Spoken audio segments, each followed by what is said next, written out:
Hello everyone. So today we are going to start Chomsky's hierarchy. Now, before we go into that, we need to know some prerequisites and we need to know some of the things that will help us to understand what is actually Chomsky's hierarchy and what are the things present there. So let's start with it. First thing that we need to know, what is a grammar? Now, grammar is something that we use daily in our life. Let's say if you speak a sentence, right? That sentence has a meaning. Now, how different alphabets come together and became a language that is meaningful and that is understood by many people.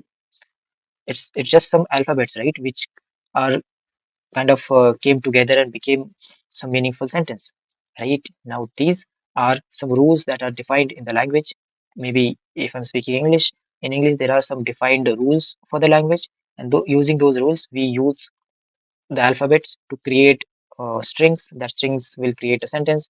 Now, that sentence will be meaningful because we are using the rules of the language.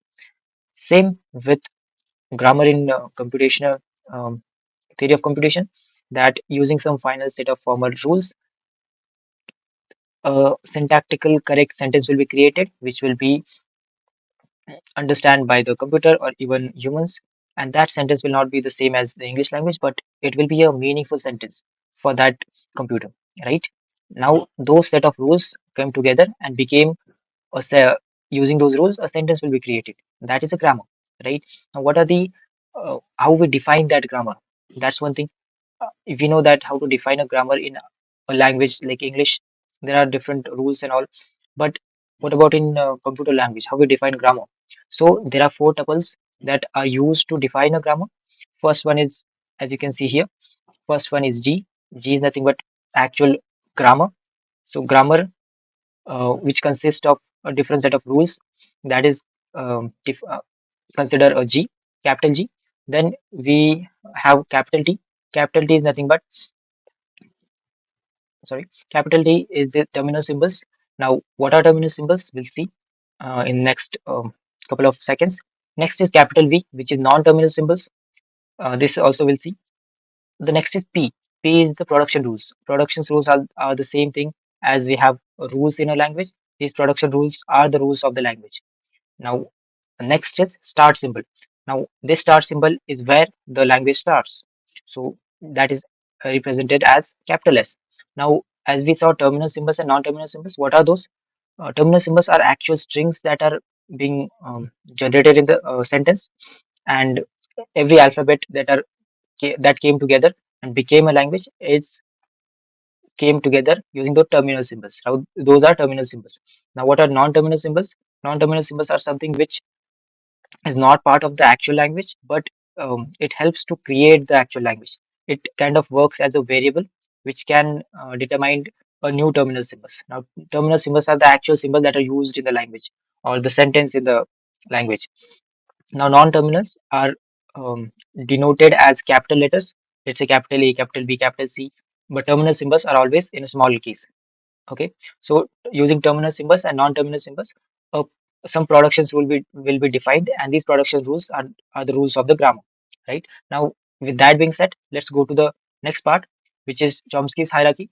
So Chomsky's hierarchy is something where Noam Chomsky was a scientist who divided different languages accordingly to the restriction they have or the power they hold, right? So first is, if uh, grammar is more complex, it can be, I mean, more complex grammars are divided into different types and simpler grammars are divided into different types. So what are these types? So there are four different types of grammars, and each grammar, let's say a very powerful grammar, um, a very, let's say, this type 3 grammar is a subset of type 2 grammar, which is more powerful than type 3. Similarly, type 1 grammar is subset of type 0 grammar. So here type 0 is more powerful than type 1.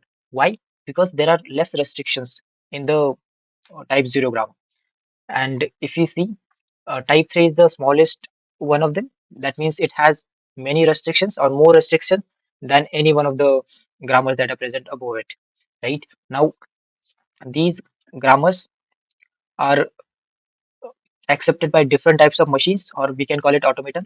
So first and the very basic grammar is unrestricted grammar. That means it holds more power because restriction is not there of the language, and it will be recognized by a Turing machine. Now, as we know, Turing machine is some a machine that is theoretically can solve any computational problem. So that machine can recognize this unrestricted grammar. So in unrestricted grammar, what happens we'll see in the next slides. But there is a subset of this grammar which is type 1 grammar. In type 1 grammar, um, co- it is called as context sensitive grammar. Now, what is this context sensitive grammar? Will create context sensitive languages, and it will be accepted by linear bound automata.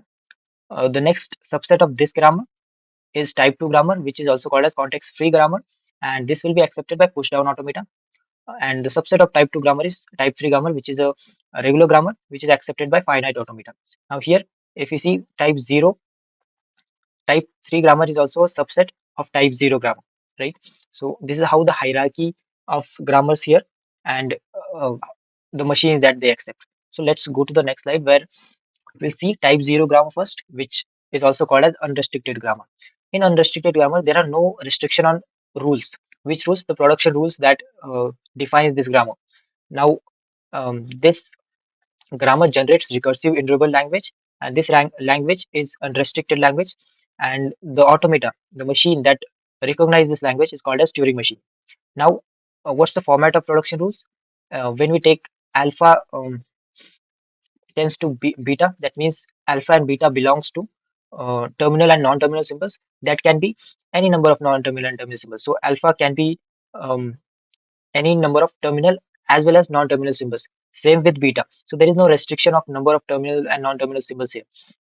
And as we see, there is a clean star given here, where V union T, that means V or in V or T, there can be any number of symbols present in alpha and beta, and star means that any number of repetition can be present. And repetition means there can be zero repetitions as well. So alpha tends to beta can have uh, zero as terminal or non-terminal symbols. So that is also possible.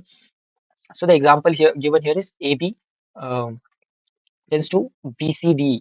So here there are two non-terminals used in left-hand side and four non-terminals are used in right-hand side, which is a valid production rule because the grammar is unrestricted, right? So next is type 1 grammar, which is a context-sensitive grammar, and in this grammar, um, the context-sensitive language will be created using context-sensitive grammar. And the automata used here is linear bound automata, which will accept the strings that are created using the grammar. Now, what is the restriction in this grammar? Now, it is more restricted than type 0 grammar, and the restriction is each production rule must maintain a certain um, length, which is whenever there's a left hand side, that left hand side should not be greater than the right hand side grammar or right hand side terminals or non-terminals. So if you see here production rule format, alpha tends to beta, where alpha beta belongs to V or T, and there's a plus sign that means you terminals and non-terminals can be any number of type, but it cannot be zero. That is one thing. Also, alpha cannot be greater than beta. It can be equal, but cannot be greater than beta. That means left hand side cannot be greater than right hand side. So that is one restriction here. And beta cannot be epsilon. That means it cannot be empty. So um, a non-terminal or the production rule should get to a conclusion without a empty symbol. So that is restriction on this grammar. So here the example is A tends to B, which is valid context sensitive languages production rule. And when we have a tends to epsilon, that means empty symbol, and empty symbol is not allowed in this grammar, so that restriction create makes it as an invalid production rule. So next is type 2 grammar, which is context free grammar, and context free grammars can create context free languages, or they create context free languages. And automata used here is push down automata, and it is more restrictive than the previous one. So the restriction here is the left hand side of each production rule only contains one single non-terminal symbol. So in the production rule format, you can see A tends to alpha given or small a is given. That means A will be a non-terminal, and that non-terminal cannot, uh, that left-hand side cannot have more than one non-terminal or terminal symbols. So that is a very restrictive grammar. So epsilon is allowed in right hand side here. And the example is, if you see the first example, A tends to epsilon, which is a valid production rule. Also, A tends to B, C, which is also a valid production rule. When you talk about invalid production rules, when we have more than one non-terminus on left hand side, that means that is not a valid production rule, because the restriction says that left hand side cannot be great size of the left hand side cannot be greater than the right hand side, so it's an invalid production rule. So next is type 3 grammar, which is which will create which is also called as regular grammar, and regular grammar generates regular languages, and it will be accepted by finite automata.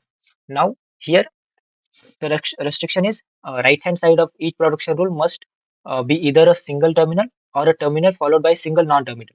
So there can be only one single symbol of terminal, or two symbols with one terminal and one non-terminal. Now, what are the there are two different types of this grammar as well. So there's left linear grammar and right linear grammar. As we know, there can be only one or two symbols in right hand side in this grammar. That means in right hand side, a non-terminal can be before the terminal or after the terminal. Based on that, there are two different types are defined. First is left linear grammar, which is A tends to BA. That B is non-terminal. That's why it's a left linear grammar. On the left hand side, B is given, and that makes it a left linear grammar. And the second type is right linear grammar, where B will be at the place of at the side of right. So that is making it a right linear grammar.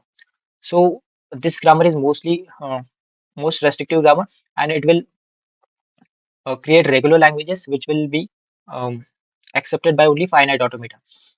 Now here in this language, um, the strings that are created using this language are very finite in nature, or the automata that is accepting it, it created uh, as it cannot accept strings with which needs to store let's say some finite, or let's say unbounded values. If it is storing some unbounded values, it cannot be a regular grammar.